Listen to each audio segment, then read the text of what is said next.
Ciao! Benvenuti su Smart Cooking. Allora, oggi vi prepareremo la salsa guacamole.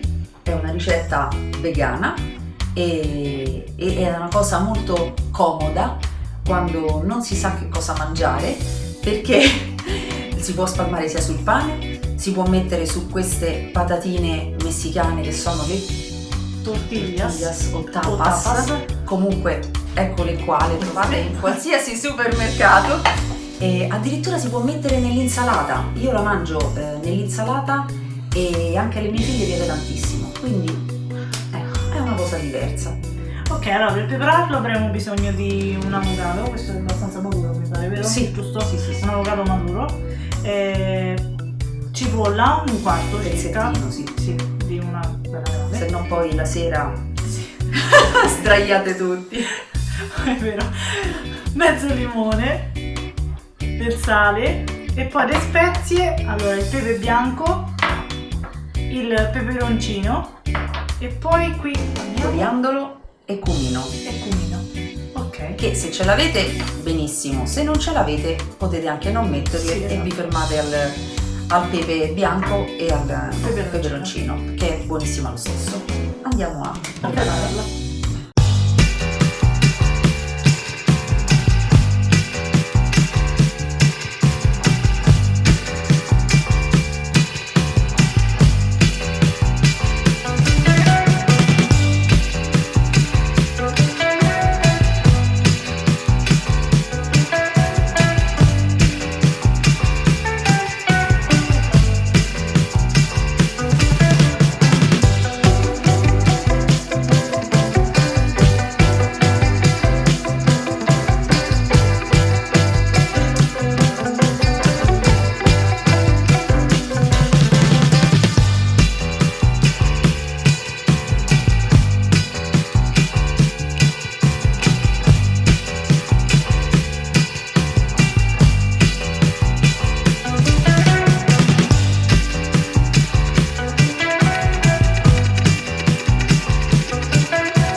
Bene, e la nostra salsa guacamole è pronta, quindi Facciamoci del bene.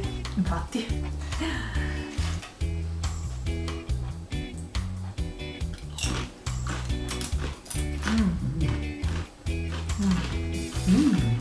Abbiamo da fare. Arrivederci.